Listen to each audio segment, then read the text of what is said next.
우리 다 같이 자리에서 일어나 찬송가 25장으로 하나님께 영광 돌리겠습니다.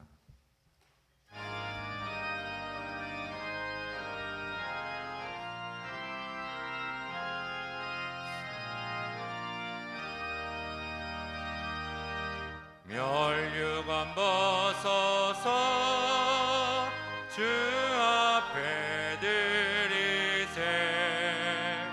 저 천사 기쁜 노래가 온 땅에 퍼지네. 내오나 깨어서 주 찬송하여라. 온 백성 죄를 속하신 만왕의 왕일세. 멸류관 벗어서 주 앞에 드리세. 그 손과 몸의 상처가 영광 중 빛나네.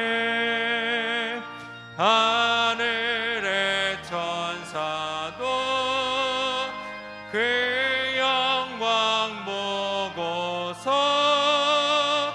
고난의 신비 알고자 내림모아도다.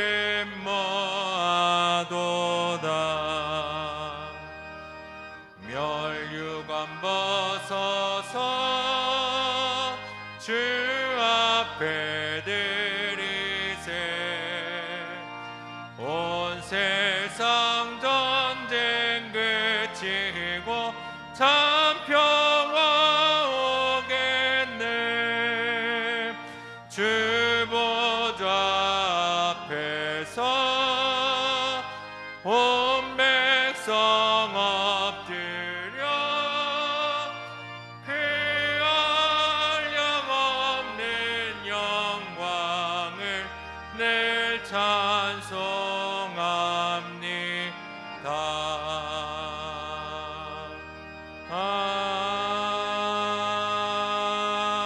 아멘. 자리에 앉겠습니다. 주님, 이 시간 우리의 모든 것을 드려 주님 앞에 나아가기를 원합니다. 우리의 모든 마음과 우리의 모든 생각과 우리의 모든 사랑을 주님께 드리기 원합니다. 주님, 이 시간 이 자리에 오셔서 홀로 영광 받아 주옵소서. 주님 한 분만이 이 예배 가운데 내 마음 가운데 주인이 되어 주옵소서. 주님, 이 시간 그러한 역사가 우리 가운데 있을 줄 믿사오며 예수 그리스도의 이름으로 기도하였습니다. 아멘.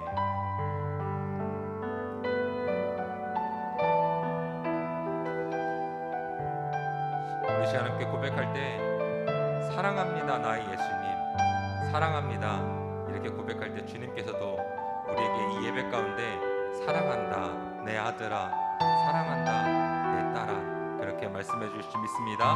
우리 함께 고백하며 나아갑니다. 사랑합니다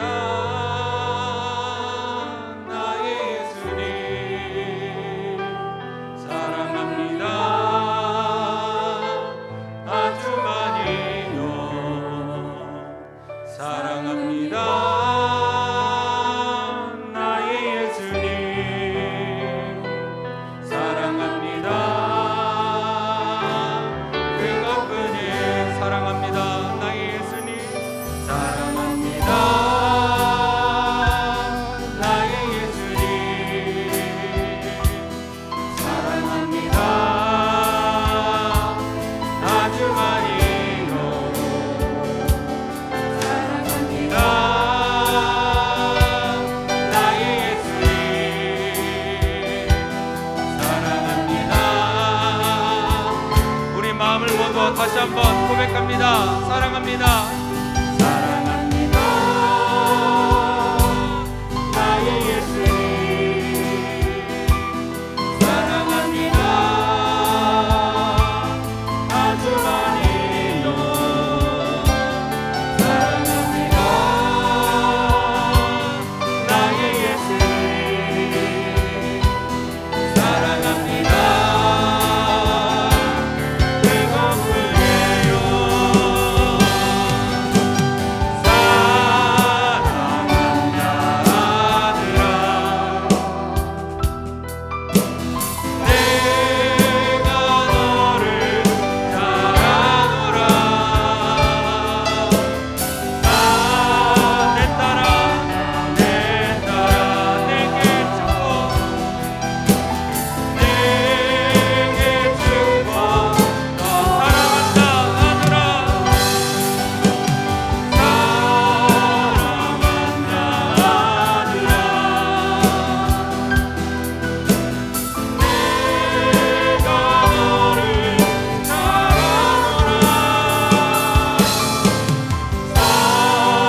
주님과 함께하면 우리가 날마다 기쁨으로 주님과 동행함으로 나아갈 수 믿습니다.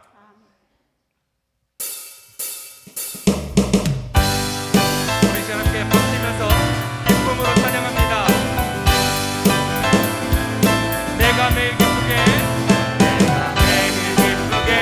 늘 내 얘기를 주의 팔인 나를 바라니요. 내가 주의 큰 복을 받는 잠든 비결을 주의 영이 함께 내가 매일 기쁘게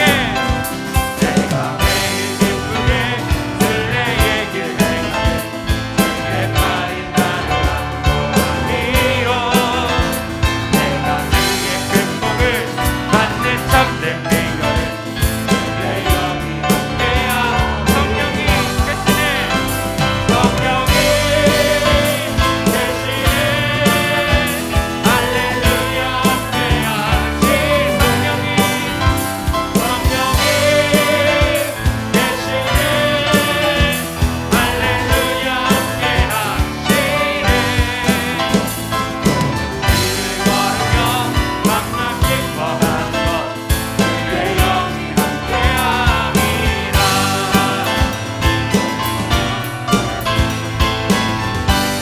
나와 동행하시는 그 주님을 찬양합니다.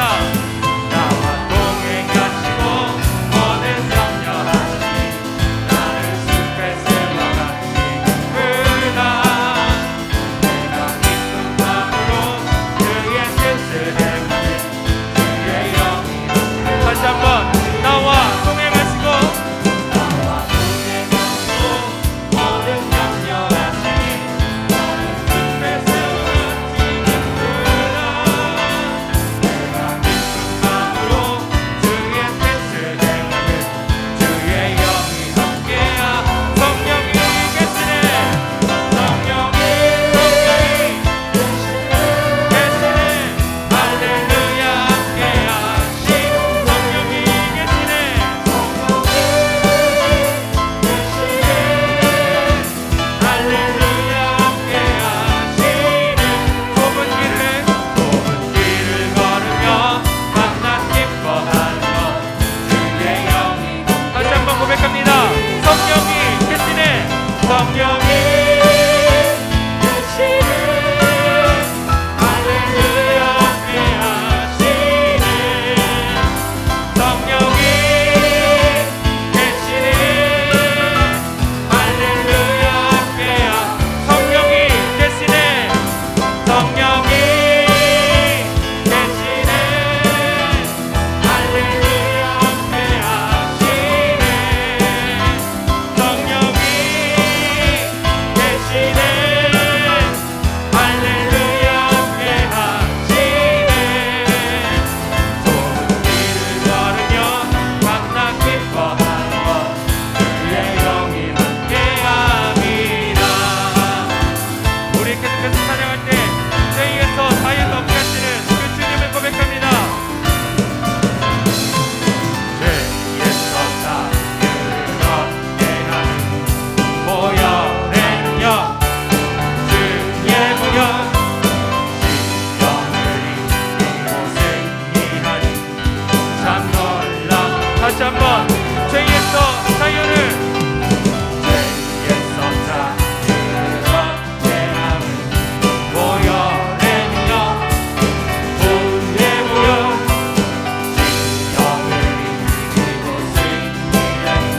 어려움이 마음속에 어려움이 있을 때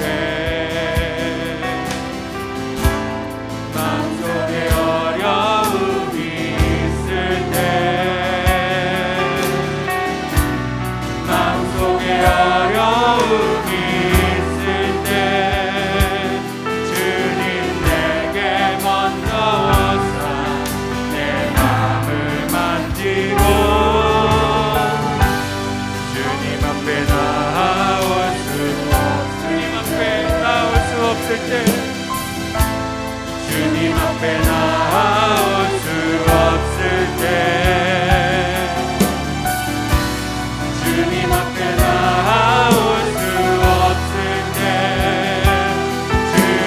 나 먼저 아는 그럼에도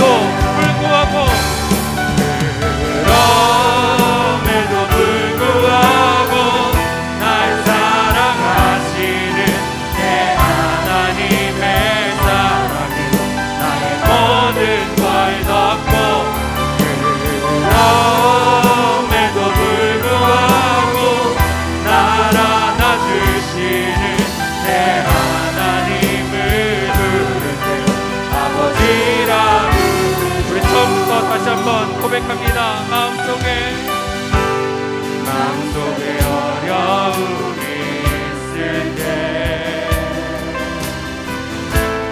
마음속에 어려움이 있을 때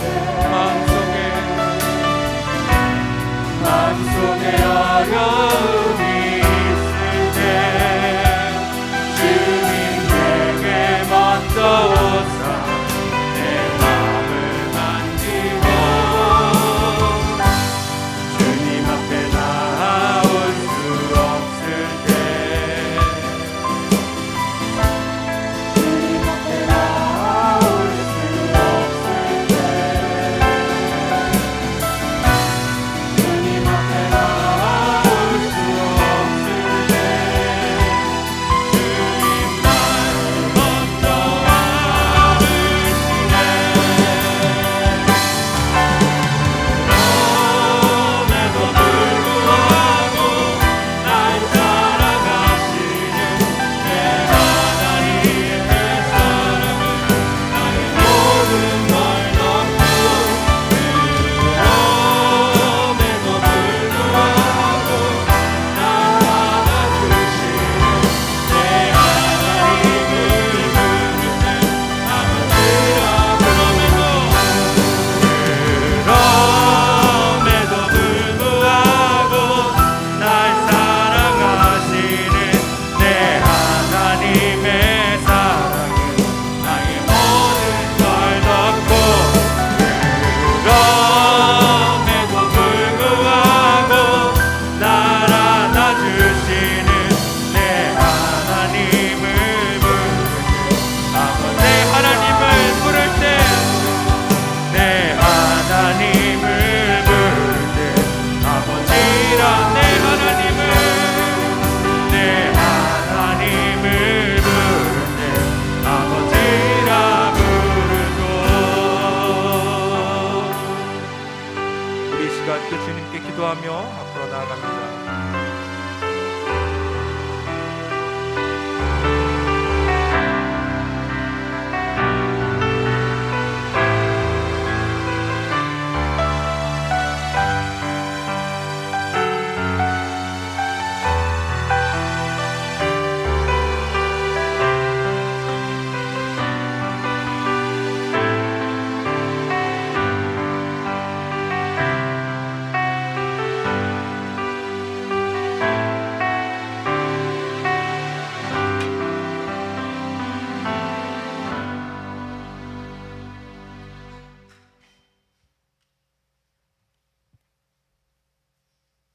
할렐루야. 사랑으로 충만하신 하나님 아버지 에벤네셀의 하나님을 찬양합니다. 오늘 거룩하고 복된 주일 하나님 앞에 예배 드릴 수 있도록 인도하여 주시니 참 감사드립니다. 하나님, 우리가 하나님을 사모하고 갈급한 마음으로 이 자리에 나왔습니다.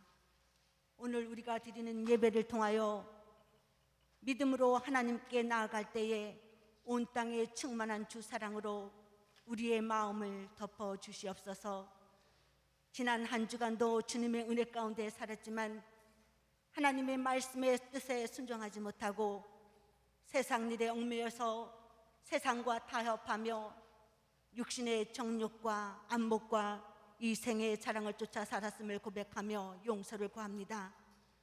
이 시간 저희들의 죄악을 눈보다 더 희게 깨끗하고 정결하게 주님의 십자가의 보혈로 깨끗이 씻어 주시옵소서. 오직 정결한 영과 정직한 영으로 충만케 하여 주시옵소서.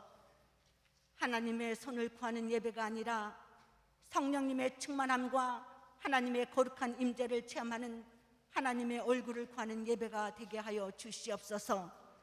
찬양과 기도와 말씀을 통하여 주님이 주시는 평안과 기쁨을 얻고 돌아갈 수 있도록 오늘 이곳에 성령 충만한 은혜로 임하여 주시옵소서.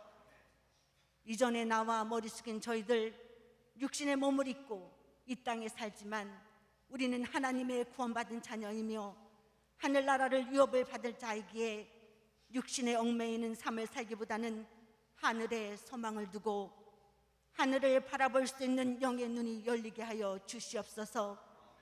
믿음이 없이는 기쁘시게 못하나니 하나님께 나아가는 자는 반드시 그가 계신 것과 또한 그가 자기를 찾는 자들에게 상 주시는 이심을 믿어야 할지니라 하셨사오니 말씀과 체험으로 확실한 믿음을 주시길 원합니다. 히브리서 말씀에 믿음의 선진들은 믿음으로 나라를 이기기도 하며 의를 행하기도 하며 약속을 받기도 하며 불의 세력을 멸하기도 하며 칼날을 피하기도 하며 연약한 가운데서 강하게 되기도 하였듯이 저희들 모두에게 험난한 세상을 이길 만한 믿음, 주변의 여러 가지 유혹을 물리치고 하나님 제일 위주로 살 만한 믿음을 허락하여 주시옵소서. 하나님 아버지, 지금 아프가니스탄 중동 지역은 탈레반으로 인하여 너무나 많은 생명을 앗아가고 또 위협하고 있습니다. 하나님께서 불쌍히 여기시고 긍휼을 베푸사 하루속히 평화가 임하게 도와주시옵소서. 하나님 아버지, 또한 코로나 변이 바이러스도 다시 위급한 상황에 놓여 있습니다. 하나님의 자비하심과 긍휼하심으로 하루속히 떠나가는 역사가 있어질 수 있도록 도와주시옵시고 고통에서 자유를 누릴 수 있는 날이 속히 올 수 있도록 도와주시옵소서. 교회의 주인이신 하나님, 주님의 피로 값주고 사신 우리 교회 위에 주님의 이름을 영원히 이곳에 두시며 주님의 눈과 마음을 항상 여기에 두시어서 주의 백성들을 날마다 돌보시며 기도할 때에 들어주시기를 원합니다. 코로나 팬데믹 가운데서도 우리 성도들의 사업과 가정과 일터를 보호해 주시옵시고 어려움 속에서도 지켜주신 주님의 크신 은혜에 감사드립니다. 좋으신 우리 아버지께서 위기를 기회로 바꿔주시며 우리가 생각하지 못했던 좋은 것들로 더 채우시고 풍성하게 하여 주실 줄 믿습니다. 하나님, 우리의 중심을 보시는 하나님 아버지와 함께 올 하반기 불안한 마음과 요동하는 마음을 내려놓고 아버지를 신뢰함으로 남은 한 해 힘차게 더 가까이 나가게 하여 주시옵소서. 긍휼이 풍성하신 하나님 아버지, 이 나라와 대한민국을 주의 손에 의탁합니다. 대통령을 비롯한 정치인들에게 겸손과 정의와 믿음과 리더십을 부어주셔서 신뢰와 평안이 강같이 흐르는 나라, 앞으로 비전과 희망과 평안과 넘치는 사이가 되게 하여 주시옵소서. 오늘도 말씀을 증거하실 이후영 목사님 위에 성령께서 함께하여 주셔서 말씀에 성령 기름 부어주시고 말씀에 저희들이 은혜 받고 아멘으로 화답하는, 그래서 정말 저희들 세상에서 살아나갈 때에 그 말씀 붙잡고 승리하며 살아가는 귀한 말씀이 되게 하여 주시옵소서. 우리 담임 목사님 네 입은 한국에 출타 중에 계십니다. 날마다 시간마다 분초마다 주 성령님께서 동행하여 주시옵시고 건강하신 모습으로 은혜 가운데 지켜보아여 주시옵소서. 무사히 안전하게 들어오실 수 있도록 주님께서 함께하여 주실 것을 믿습니다. 하나님 아버지, 이 시간 우리 아픈 교인들이 많이 있습니다. 주님의 자비하심과 국률하신 권능의 손길로 어루만져 주셔서 이 시간 치료의 역사가 나타나게 도와주시옵소서.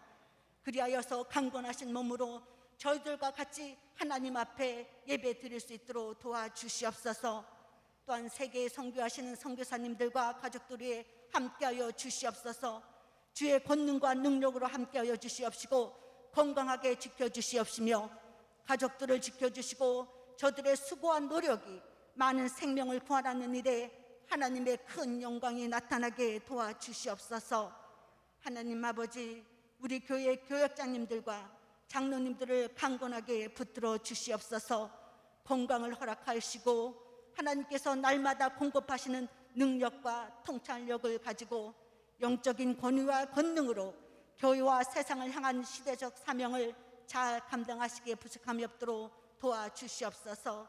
하나님 아버지, 엠마오로 가는 제자들에게 예수께서 성경을 풀어주실 때에 우리 속에서 마음이 뜨겁지 아니하더냐라고 고백한 것 같이 오늘도 말씀을 통해 성령께서 우리의 스승이 되어 주셔서 우리의 심령이 뜨거워지며 말씀을 통해 세상을 이기고도 남을 새 힘을 얻는 시간 되게 하여 주시옵소서.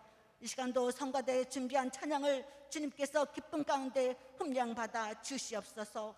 오늘도 온전히 주님만이 우리의 예배의 주인이심을 고백하며 우리 주 예수님의 이름으로 감사하며 간절히 기도드렸사옵나이다.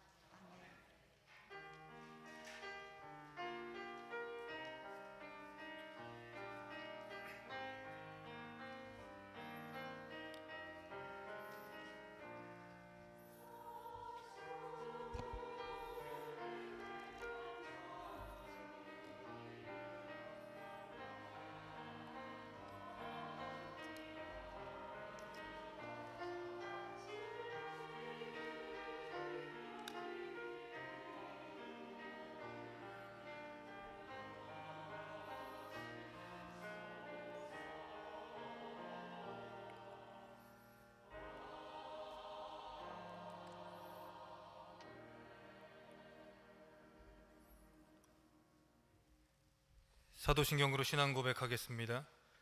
전능하사 천지를 만드신 하나님 아버지를 내가 믿사오며 그 외아들 우리 주 예수 그리스도를 믿사오니 이는 성령으로 잉태하사 동정녀 마리아에게 나시고 본디오 빌라도에게 고난을 받으사 십자가에 못 박혀 죽으시고 장사한 지 사흘 만에 죽은 자 가운데서 다시 살아나시며 하늘에 오르사 전능하신 하나님 우편에 앉아 계시다가 저리로서 산자와 죽은 자를 심판하러 오시리라.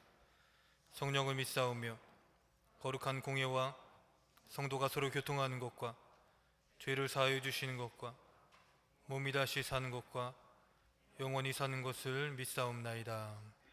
아멘. 교회 소식을 알려드리도록 하겠습니다. 우리 옆 사람하고 한번 먼저 인사하겠습니다. 주의 사랑으로 사랑합니다. 우리 고백하겠습니다.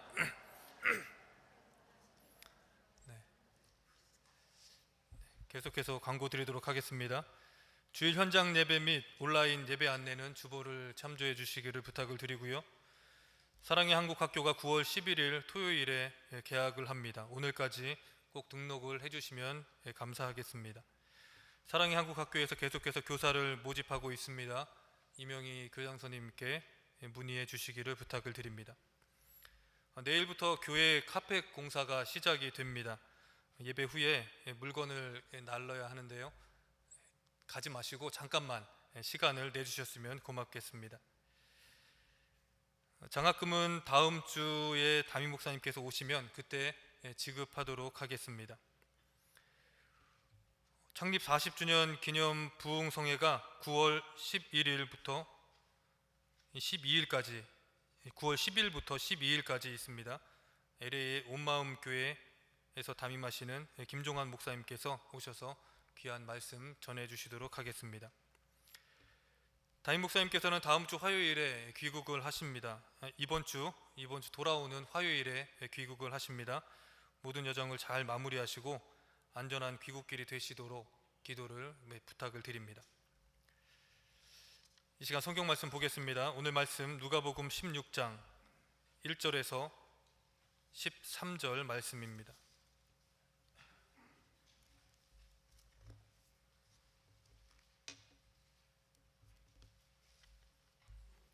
누가복음 16장 1절에서 13절 말씀입니다.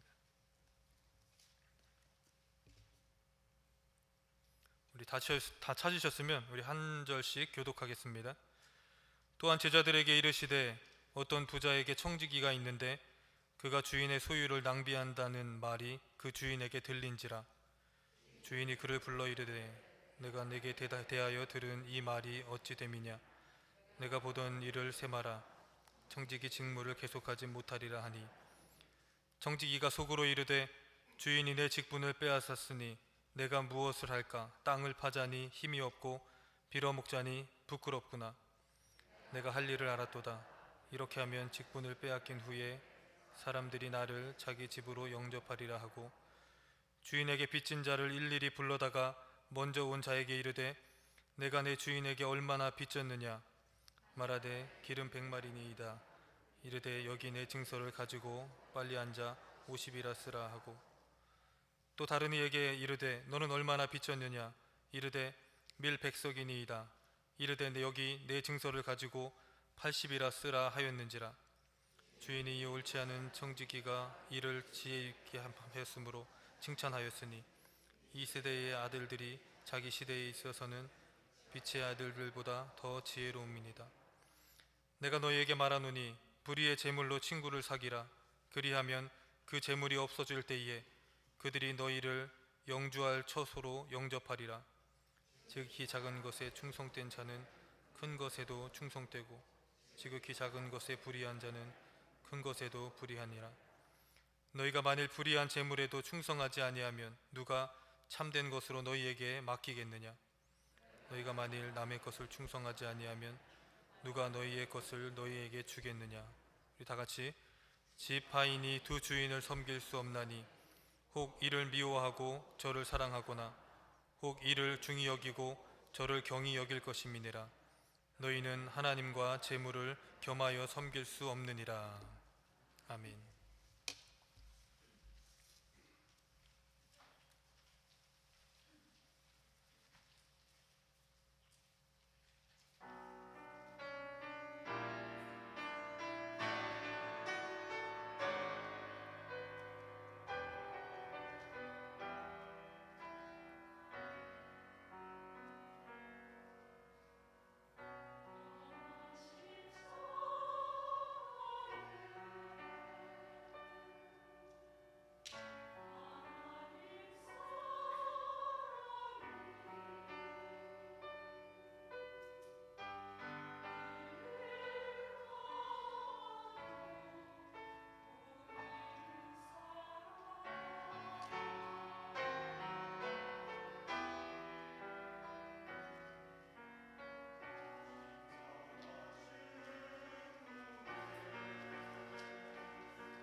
드려진 헌금을 위해서 기도하겠습니다.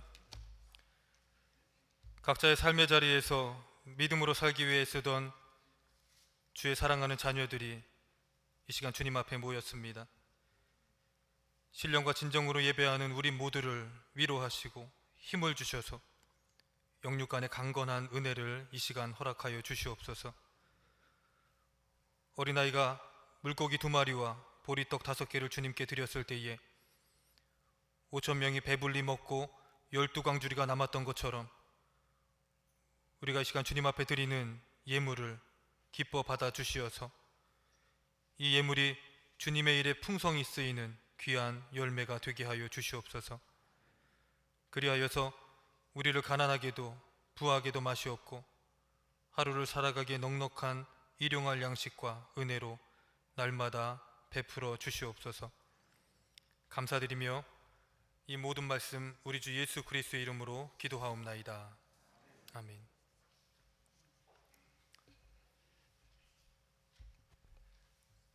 지난 5주 동안 주일마다 노 목사님과 함께 예수님의 비유의 말씀을 계속해서 말씀을 드렸습니다.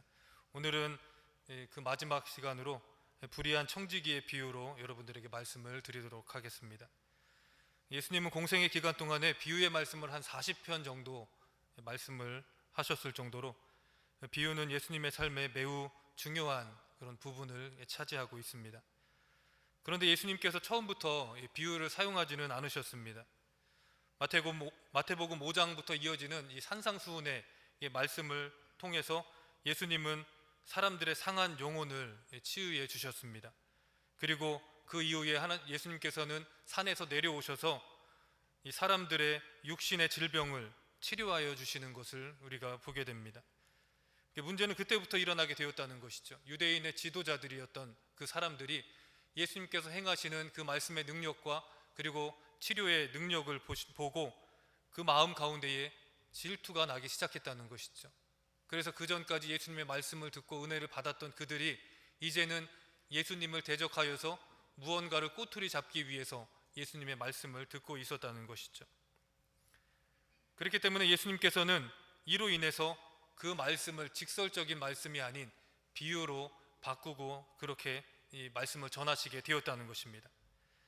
비유는 상징적인 의미를 담고 있습니다. 내가 전달하고자 하는 그 말이 무언가에 빗대어서 그렇게 전달하시기도 하고요. 그리고 어떻게 생각하면은 복잡해 보이기도 하지만 한편으로는 상대방에게 하고자 하는 그 말이 정확하게 전달될 수 있다는 그런 확실한 장점을 가지고 있다는 것입니다. 예수님께서 비유로 말씀하시는 이유도 여기에 있다는 것이죠. 상대방이 이 비유의 말씀을 듣고 금방 이해할 수 있도록 하시기 위해서 비유의 말씀을 전해 주시기도 한다는 것이죠.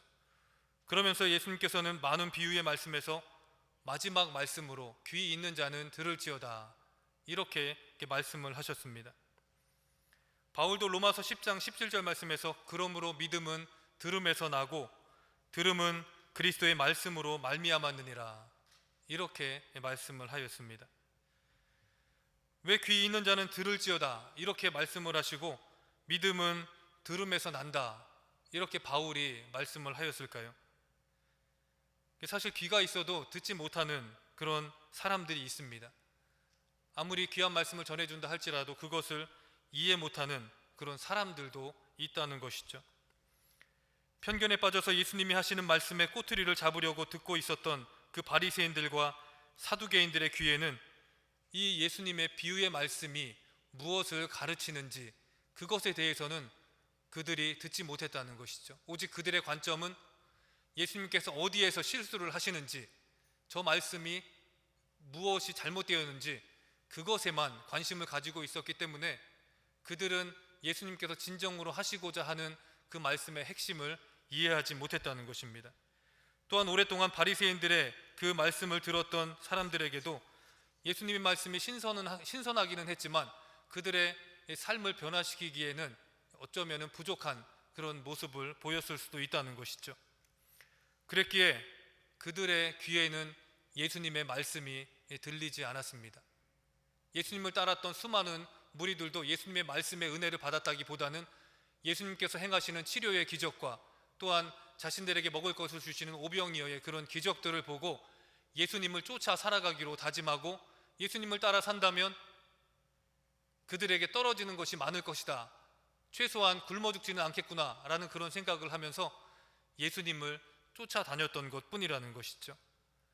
귀로 들었던 것이 아니라 눈으로 보았던 것만, 그들이 보이는 현상에 대해서만 그들이 바라보고 예수님을 쫓았다는 것입니다. 그렇기 때문에 우리는 귀가 있는 자들이 되어야 한다는 것입니다.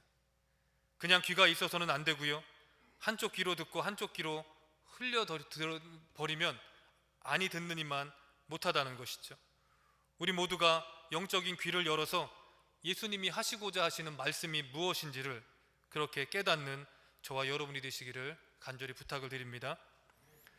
오늘 말씀은 예수님의 비유 중 가장 난해한 말씀 중에 하나입니다. 예수님께서 오늘 말씀에서 불의한 청지기를 본받으라, 옳지 않은 청지기를 본받으라, 이렇게 말씀을 하셨기 때문입니다. 그러나 우리가 이 말씀을 그 당시 상황 속에서 이해를 한다면 예수님이 하시는 말씀이 무엇인지를 우리는 깨달을 수가 있을 것입니다. 우선적으로 우리가 알아야 할 것은 이 비유의 말씀을 듣는 대상자가 누구냐라는 것인데요, 1절 말씀에 보면 이렇게 기록이 되어 있습니다. 첫 머리에 보면 또한 제자들에게 이르시되, 지금 예수님께서는 또한 제자들에게 이르시되 라고 말씀을 하시면서 이 비유의 말씀이 제자들에게 주시는 말씀이다 라고 그렇게 말씀을 하셨습니다. 제자들에게 불의한 청지기의 이야기를 통해서 무언가 말씀을 하시고자 하셨다는 것이죠. 이 불의한 청지기의 비유는 포도원 농부의 비유와 함께 주인을 속이고 주인의 것을 가로챘던 그런 사람들에 대한 비유의 말씀입니다. 그러나 이 비유의 이 말씀의 결과는 전혀 다르게 나타나게 되었다는 것이죠. 포도원 농부들은 그 일로 인하여서 아들까지 죽이는 그런 일을 범하였고 결국 주인에게 의해서 죽임을 당하게 되었습니다. 그러나 불의한 청지기는 이 일로 인하여서 그가 결과적으로는 주인에게 칭찬을 받게 된다는 것이죠. 그런데 이 포도원 농부의 비유는 바리새인들에게 하신 말씀이고요, 오늘 말씀의 불의한 청지기의 비유는 제자들에게 하신 말씀이라는 것이죠. 그렇게 예수님은 어떻게 하면 이 땅에서 제자들이 하나님께 칭찬을 받고 이 불의한 청지기와 같이 그러한 일들을 행할 수 있는지, 그것에 대해서 말씀을 하시려는 것입니다. 오늘 말씀에 보면은 불의한 청지기는 자신의 주인이 가지고 있었던 전 재산을 관리하던 사람이었습니다. 주인은 1년에 한 번 정도 세를 거두게 될 때에 와서 장부를 확인하고요, 그가 잘하였는지 못하였는지 그것에 대한 처리를 확인하는 그런 일들만 하였다는 것이죠. 그렇게 청지기의 임무는 주인의 모든 재산을 잘 관리하여서 주인에게 마지막에 매년 장부를 보여주고 그것을 통하여서 이 주인에게 많은 이익을 주는 그런 일을 행하였던 사람이라는 것이죠. 그랬기에 주인을 대신하여서 권위를 가지고 주인의 모든 재산을 관리할 수 있는 그런 능력이 그에게 있었다는 것입니다. 그런데 이 청지기가 어떻게 일을 하였습니까? 주인을 위해 일을 해야만 함에도 불구하고 그는 주인을 위해서 행하기보다는 자신의 사적인 일과 욕심에 주인의 재산을 낭비하였다는 것이죠. 이러한 상황을 알게 된 주인으로부터 해고 통지를 받은 청지기는 그때부터 자신의 살 길을 찾기 위해서 그가 꾀를 내기 시작하였다는 것이죠. 그게 바로 빚진 자들의 빚을 깎아주는 그런 일을 행했던 그것입니다. 밀 100석을 빚진 자에게 20석을 깎아주었고요, 기름 100마를 빚진 자에게 기름 50마를 깎아주는 그런 일을 했다는 것이죠. 그러면서 자기가 이런 일을 하면 주인에게 해고된 후에 그 사람들, 빚을 감면받은 사람들이 나중에 나를 영접할 것이다, 그렇게 생각을 하면서 그들에게 이 청지기 사명을 감당하면서 처음으로 선한 일을 행하는 것을 우리가 보게 된다는 것입니다. 이처럼 많은 사람들의 빚을 깎아준 이 청지기의 행동을 보며 주인은 그가 지혜가 있다 이렇게 말을 하면서 칭찬을 하게 되었다는 것입니다. 그런데 여러분, 이게 말이 됩니까? 이 현실 생활에서, 우리의 현실의 삶에서 이 일이 과연 이 주인에게 칭찬을 받을 만한 일일까요? 여러분이 만약에 사업체를 운영을 하시는데 일하는 직원이 마음대로 물건을 디스카운트 해주고요, 그리고 하나를 사면 하나를 더 주고 자기가 아는 사람에게는 물건을 그냥 거저주는 그런 선행을 베풀었다고 생각을 해보십시오. 자신의 입장에서는 선행을 행했다라고 생각을 할 수 있겠지만 주인의 입장에서는 그렇지 않다는 것이죠. 도리어 자신의 이 물건, 자신의 이익에 손해를 가하게 되는 악한 그런 직원이 될 수가 있다는 것이죠. 그렇기 때문에 그 직원에게 경고를 주던가 아니면 해고를 해야만 하겠죠. 그런데 오늘 말씀의 주인은 이 불의한 청지기를 지혜 있다 이렇게 말하며 칭찬을 하였다는 것입니다. 그래서 오늘의 말씀을 비유다라고 말을 하는 것입니다. 이 비유의 주인공은 주인이 아닌 불의한 청지기이기 때문에 청지기에 초점을 맞추어서 이 비유의 말씀을 우리가 생각을 해야 한다는 것이죠. 이러한 현상을 보시고 예수님께서는 8절 말씀에서 이 세대의 아들들이 자기 시대에 있어서는 빛의 아들들보다 더 지혜롭다 이렇게 말씀을 하셨습니다.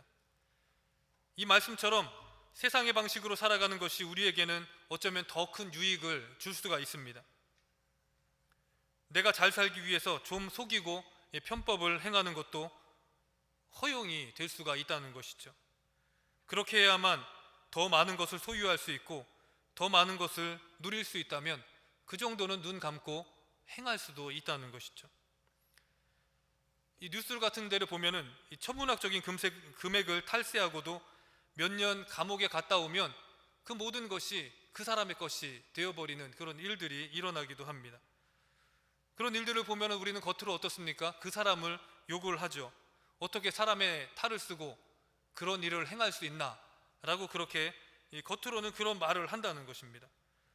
그러나 어떻습니까? 속으로는 그 사람을 부러워하기도 합니다.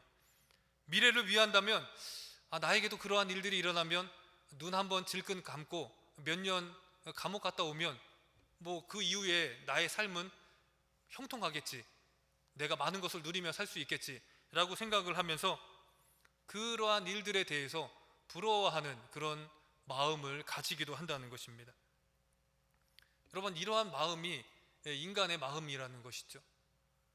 사람은 그런 마음을 가질 수도 있습니다. 그래서 교회에서도 이러한 세상의 법칙들이 우리가 모르는 사이에 계속해서 교회 안에 들어오게 된다는 것입니다. 어떤 사람들은 교회에 다니면 이 교회 안 다니는 사람보다 훨씬 더 복을 받는다, 교회 다니면 성공하고 교회 다니면 물질의 축복을 받는다 이렇게 말을 하기도 합니다. 설교를 통해서도 우리는 그러한 말을 듣기도 하고요, 하나님의 사람은 잘 될 수밖에 없다, 자녀들을 위해서 기도하면 하나님께서 그 자녀의 기도를 들으시고 분명히 응답해 주시고 축복하신다 이렇게 말을 하기도 한다는 것입니다. 그래서 한국에서는 이 대학을 가기 위해서 수험생들을 위해서 뭐 100일 기도도 드리고요, 그리고 수험생이 시험 보는 그 당일날 교회에서 뭐 새벽 기도부터 시작해서 계속 그 시험 보는 그 시간마다 수험생의 어머니, 부모님들을 모시고 그 아이들을 위해서 기도를 한다는 것입니다. 그리고 자녀들이 좋은 대학을 가기 위해서 계속해서 열심히 기도를 하기도 합니다. 또한 기도는 어떻습니까? 집에서 기도를 드릴 때에도 남의 머리가 될지언정 꼬리가 되게 하지 마여 주시옵소서 이렇게 말하면서 우리 아이는 분명히 남의 머리가 돼야지 꼬리가 되면은 안 돼라는 그런 마음으로 기도하고 또 그것이 이루어지도록 아이들을 닥달을 한다는 것이죠. 너는 하나님의 사람이기 때문에 지혜롭게 자라야 하고, 그리고 부모님 우리의 이 꿈과 희망이기 때문에 너희는 꼭 잘 돼야 돼 라고 하면서 아이들에게 부담스러운 그런 말을 계속해서 얘기를 한다는 것이죠. 이런 기준으로 아이들을 대하고 이런 기준으로 기도할 때에 결국 우리는 세상의 잣대로 아이들을 평가하게 되고요, 세상의 잣대로 사람들을 평가하게 된다는 것입니다. 믿음을 바라보는 것이 아니라 물질이 얼마나 있느냐에 따라서 그 사람을 대하게 되는 잘못을 범하기도 한다는 것입니다. 왜 그렇습니까? 하나님의 기준으로 우리가 축복을 받았는지 안 받았는지를 판단해야 되는데, 세상의 기준으로 저 사람이 축복을 받았는지 안 받았는지를 판단하기 때문에 눈에 보이는 그러한 이 직업과 또한 아이들의 성공과 또한 가지고 있는 재산을 가지고 판단할 수밖에 없다는 것입니다. 그렇기 때문에 우리는 이러한 잘못에서 벗어날 수 있는 그런 믿음이 우리에게 있어야 한다는 것이죠. 이 세대의 아들들이 자기 시대에 있어서는 빛의 아들들보다 더 지혜롭다. 여러분, 여기에서 주목해야 할 단어는 바로 자기 시대라는 단어입니다. 빛의 아들들보다 이 세대의 아들들이 더 지혜로운데 바로 자기 시대에 그들이 지혜롭다는 것이죠. 이 땅에 살아가는 동안만 그들이 지혜로운 것처럼 보여지게 된다는 것입니다. 하나님을 모르고 하나님이 없다 하는 자들은 죽음 이후의 세계에 대해서는 관심이 없다는 것이죠. 그렇기 때문에 이 땅에 살아갈 동안에 내가 어떻게 살아가는지, 내가 얼마나 많은 것을 누리는지 그것에 관심을 가지고 그것을 부러워하고 나도 저렇게 살아야겠구나 라고 생각을 하며 목표를 거기에 정하고 살아가고 있다는 것입니다. 그렇기 때문에 이 세대의 아들들이 빛의 자녀들보다 훨씬 더 지혜롭게 그렇게 보일 수가 있다는 것이죠. 그러기 위해서 어리석은 부자와 같이 평생을 먹을 양식을 위해 창고를 넓히는 그런 일에 그들의 온 정성을 쏟을 수밖에 없다는 것이죠. 바로 불의한 청지기가 그런 일들을 행하였습니다. 그는 자기가 할 수 있는 한도 내에서 주인의 것을 사람들에게 나눠주게 되었다는 것이죠. 예수님 당시에 이루어졌던 이 고리대금, 사실 고리대금이 불법입니다. 이 율법에 의해서도 고리대금을 하지 말라라고 그렇게 얘기를 했지만 그 당시에 그 편법으로 그러한 고리대금이 성행하였던 것을 우리가 알 수 있는데요. 당시 지주가 땅을 빌려주었을 때에 소작인들에게 받을 수 있는 이자율은 50%에서 100%였다고 합니다. 고무줄같이 이 안에서 충분히 100%를 받을 수도 있고요, 50%를 받을 수도 있고 그거보다 더 적게 받을 수도 있는 그런 일들이 있었다는 것이죠. 풍년이 들었을 때에는 흉년이 들었을 때보다 좀 더 많이 받을 수도 있고 또 흉년이 들면 좀 더 적게 거둘 수도 있었는데 이 모든 것을 다 청지기가 관리를 하게 되었다는 것입니다. 그렇기 때문에 청지기는 자신이 100%로 받았던 이자율을 50에서 80%까지 낮춰준 것뿐이라는 것이죠. 이렇게 해서 그가 얻은 이득이 무엇입니까? 자기가 청지기의 자리에 있을 때에 누렸던 이 모든 것을 다 잃어버릴 때, 그때에 그가 다른 사람이 자기를 영접할 수 있는 그런 사람들을 얻게 되었다는 것이죠. 그렇다면 예수님께서 제자들에게 이 비유의 말씀을 하신 이유가 무엇일까요? 제자들도 세상의 지혜를 가지고 이 땅 가운데에서 그렇게 이 청지기와 같이 살면서 이 땅을 바라보고 그리고 사람들에게 친절을 베풀어서 이 땅 가운데 잘 먹고 잘 살라, 성공하며 살아라, 이렇게 말씀을 하신 것입니까? 아니죠. 예수님께서 이 불의한 청지기의 비유를 통해서 제자들에게 하신 말씀은 이것입니다. 9절 말씀을 우리 같이 한번 읽어보도록 하겠습니다. 내가 너희에게 말하노니 불의의 재물로 친구를 사귀라. 그리하면 그 재물이 없어질 때에 그들이 너희를 영주할 처소로 영접하리라. 사실 이 9절 말씀이 가장 난해한 말씀입니다. 불의한 재물로 친구를 사귀라, 이 말씀은 예수님께서 지금까지 보여주셨던 예수님의 삶과는 전혀 다른 그런 삶을 그들에게 요구하시는 것처럼 들려지기 때문이라는 것입니다. 그렇게 이 말씀이 어찌 보면 무언가 잘못됐다라고 그렇게 생각을 할 수도 있다는 것이죠. 어떤 목사님이 이 삭개오에 관한 설교를 하시면서 여러분들도 들어보셨겠지만 한 번쯤은 들어보셨겠지만 실수를 하셔서 삭개오를 니고데모다 이렇게 잘못 말씀을 하셨습니다. 니고데모가 예수님을 한번 보기 위해 뽕나무로 올라갔습니다, 이렇게 말씀을 하셨다는 것이죠. 그런데 곧 자신이 잘못했다는 것을 깨닫고 그러자 나무 아래에 있던 삭개오가 니고데모를 바라보고 야, 거기서 내려와, 거기는 내 자리야, 이렇게 말을 했다는 것이죠. 이렇게 말씀하시면서 유머스럽게 이 모든 자신의 실수를 스무스하게 넘어가셨다라는 그런 예화를 들어보셨을 것입니다. 그런데 지금 이 현 시점에서 그 얘기는 또 다시 바뀌어야만 합니다.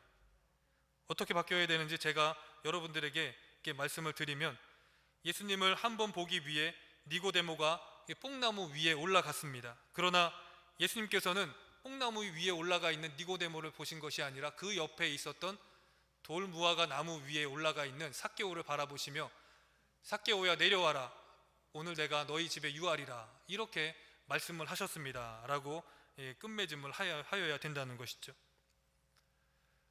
왜 그러냐면, 지금 우리가 읽고 있는 이 성경은, 개역개정판에는 이 뽕나무에, 삭개오가 뽕나무에 올라간 것이 아니라 돌무화과 나무에 올라갔기 때문이라는 것이죠. 성경은 1.1획도 틀리지 않지만 그 성경을 필사하거나 그리고 번역하는 사람들의 실수로 잘못 쓰거나 잘못 번역되는 그런 일들이 일어나기 때문이라는 것입니다. 그래서 뽕나무로 기록이 되어 있던 그 말씀이 이 돌무화과 나무로 바뀌게 된 것이죠. 불의한 제물로 친구를 사귀라, 이런 말씀도 마찬가지라는 것입니다. 이 말씀을 헬라어 원어로 번역을 하면 불의한 제물에서 나와서 친구를 사귀라, 이 말씀으로 번역이 된다는 것이죠. 불의한 제물로 친구를 사귀라, 불의한 제물에서 나와서 친구를 사귀라, 전혀 다른 의미로 해석이 되게 된다는 것입니다.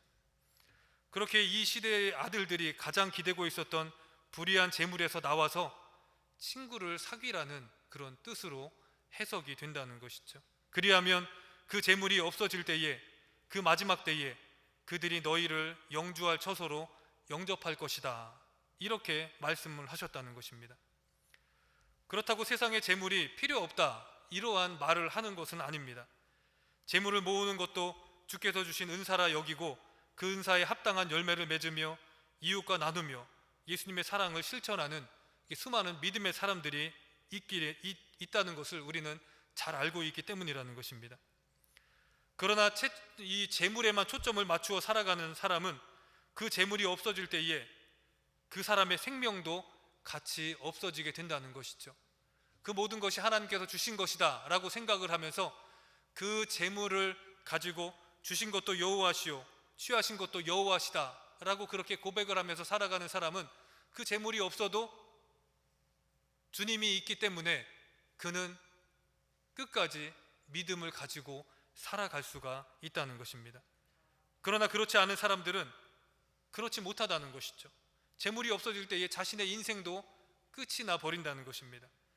많은 사람들이 자살하는 이유 중에 하나가 바로 자기가 움켜쥐고 살았던 그 모든 자신의 미래라 여겼던 재물이 탕진이 되었을 때에, 없어졌을 때에 그 허무함으로 인하여서 그들이 자살하는 경우가 많이 있다는 것이죠. 그러나 재물이 세상의 전부가 아니다, 이렇게 여기는 사람들은 청지기의 삶을 살아갈 수가 있다는 것이죠. 내 것이 아님을 그렇게 깨닫고 주님 앞에 욥처럼 고백을 하며, 재물은 있다가도 없고 없다가도 있는 것이기 때문에 재물이 있을 때는 그것을 통해서 하나님께 영광을 돌리고, 재물이 없어도 천국을 소망하며 그렇게 기쁨으로 살아갈 수 있는 믿음의 사람들이 된다는 것입니다. 그렇게 주님은 13절 말씀을 통해서 마지막 결론으로 제자들에게 집 하인이 두 주인을 섬길 수 없다, 이렇게 말씀을 하시면서 하나님과 재물을 겸하여 섬길 수 없음을 분명히 제자들에게 선포를 하고 계셨다는 것입니다. 이 말씀을 제자들은 처음에는 이해를 하지 못했습니다. 그들도 예수님을 쫓았던 이유가 무엇입니까? 계속해서 제자들은 자신들끼리 있을 때 경쟁을 하며 누가 더 큰 자인지에 대해서 자신들끼리 토론하며, 내가 더 큰 자지, 나는 예수님께 수제자라 그렇게 명함을 받았으니까 내가 훨씬 더 큰 자지, 야고보는 나는 예수님의 친척인데 네가 뭔데 나보다 큰 자냐, 팔은 안으로 굽는데 예수님께서 친척인 우리를 그냥 내버려 둘 것 같냐 라고 그렇게 생각을 하면서 어머니까지 동원하면서 그들은 예수님께 자신의 오른편, 왼편에 있는 높은 자리에 자기의 아들들을 앉혀주십시오 라는 그러한 청탁까지 행하는 것을 이렇게 보게 됩니다. 그러나 예수님이 십자가에 달려 돌아가시고 자신들이 꿈꾸던 모든 것이 신기루처럼 다 없어지고 말았을 때에 그들은 그때에 예수님께서 하신 말씀을 기억하게 되었다는 것이죠. 무엇이 정말 큰 자인지, 무엇이 정말 예수님을 쫓아 살아가는 것인지 그것에 대해서 그들이 깨닫기 시작했다는 것입니다. 이 세상에 소망을 가졌을 때에 예수님과 함께한 예루살렘의 입성은 이제는 고생이 끝나고 그곳에 가서 자신들이 얻을 그 영광을 위해서 이제는 행복만 남았다라고 그렇게 생각을 하였는데, 예수님과 함께 예루살렘에 입성하였을 때에 그들에게 찾아온 것은 행복이 아니라 고생의 시작이었다는 것이죠. 세상의 기준으로 봤을 때는 그렇다는 것입니다. 예수님을 위해 모든 것을 버릴 수 있는 믿음이 그들 가운데 있었을 때에 세상 사람들이 바라보았던 그들은 더 이상 세상의 기준으로 축복을 받은 사람이 아니라 저주를 받은 사람일 수밖에 없었다는 것이죠. 그러나 그들은 이 예수님을 얻기 위해서 자신들이 지금까지 꿈꿔왔던 모든 것들을 다 버리게 되었고요, 예수님을 위해서 죽음까지도 불사한 그러한 이 복음을 향한 열정이 그들 가운데에 남아있게 되었다는 것입니다. 그렇기 때문에 예수님으로 인하여서 이제는 이 땅을 소망하며 살아가는 것이 아닌 천국을 소망하며 그것을 소유하기 위해 달려가는 그런 믿음의 제자들이 되었다는 것입니다. 누가가 이 복음을 썼을 당시 초대교회도 마찬가지라는 것이죠. 그들은 복음을 위해 자신들의 목숨을 잃어버릴 그러한 위기에 처하게 되었습니다. 예수 그리스도냐 아니면 죽음이냐, 이 갈림길에서 하루에도 몇 번씩 넘나드는 그러한 삶을 살아가고 있었던 사람들이 바로 이 초대교회의 성도들이었다는 것이죠. 예수님을 선택하게 되면 죽을 수도 있고요, 예수님을 포기하게 되면은 그 이전에 자신들이 누렸던 것들을 다시금 누릴 수 있는 그런 길이 열리게 되었다는 것입니다. 그럴 때에 이 불의한 재물에서 벗어나 영원한 처소를 예비하신 예수님을 친구 삼아서 그 예수님을 쫓아서 그렇게 살아가라고 예수님께서는 이 불의한 청지기의 비유를 말씀해 주셨다는 것입니다. 지금 아프가니스탄에서 일어나고 있는 사건들로 인해서 온 세계의 이목이 그곳에 집중이 되어 있죠. 여러분들도 많이 보시고 또 많이 안타깝게 여기시고 계실 것입니다. 탈레반이 나라를 장악함으로 인해서 아프가니스탄에 있었던 여성들과 아이들이 고통을 당하게 될 것이라는 그런 우려 섞인 목소리가 곳곳에서 터져 나오고 있죠. 그런데요, 그들도 문제이지만 매스컴에서 말하지 않고 외면하고 있는 더 큰 핍박을 당하는 사람들이 아프가니스탄에 남아 있다는 것입니다. 바로 이 선교사님들과 이 기독교인들입니다. 알라라는 이름으로 이방인들을 참수해야 한다는 코란에 마음만 먹으면 그들이 탈출할 수 있었음에도 불구하고, 그 모든 상황에서 그들이 벗어날 수 있었음에도 불구하고 순교를 각오하고 그 땅 가운데 남아있는 그런 길을 택하였던 이유가 무엇입니까? 그것은 이 세대의 아들들이 생각하는 어리석은 길일 수 있습니다.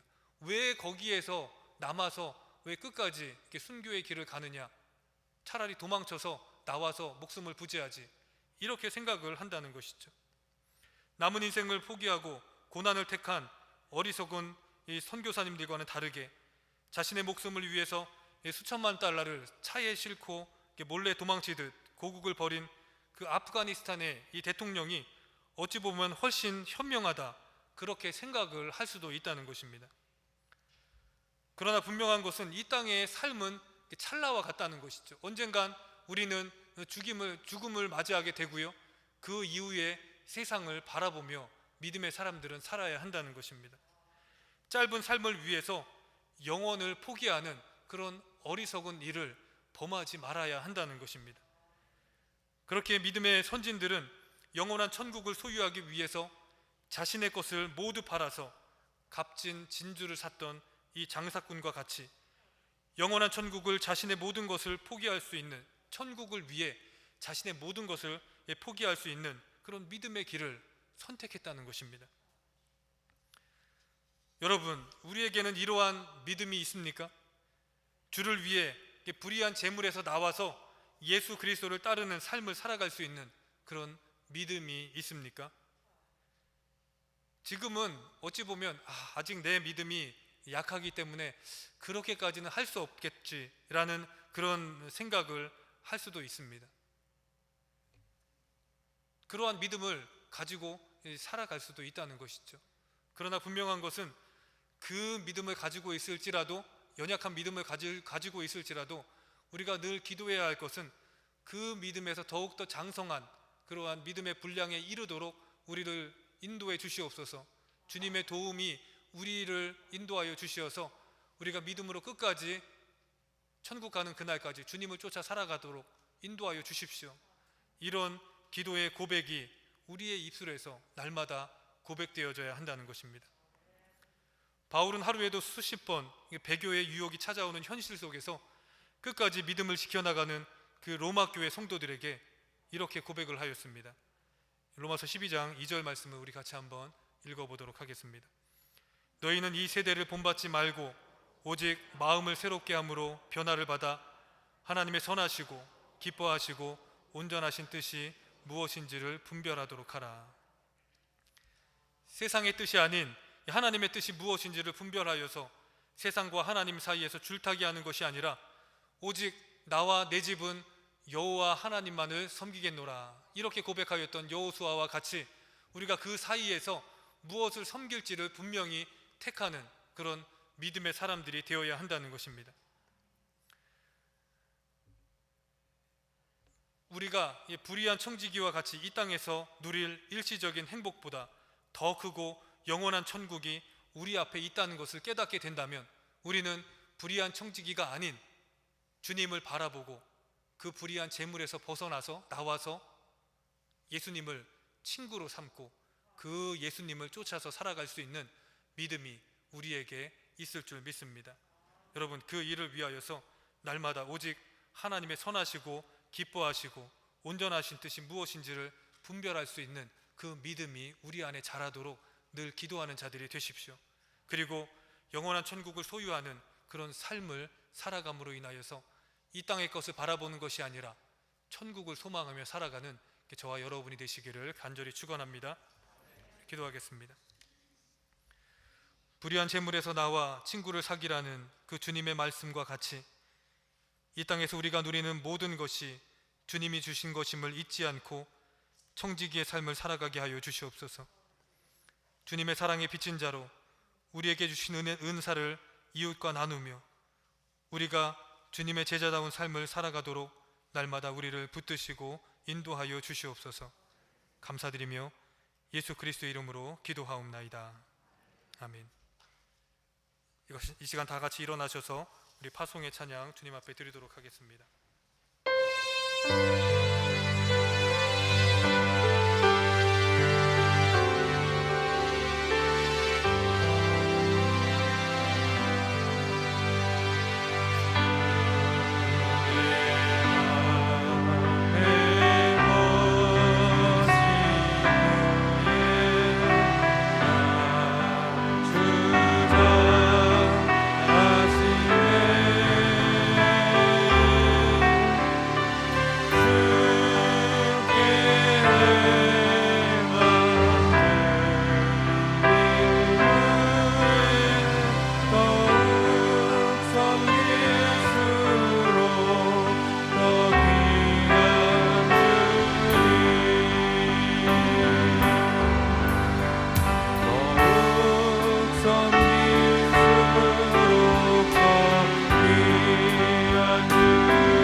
섬길 수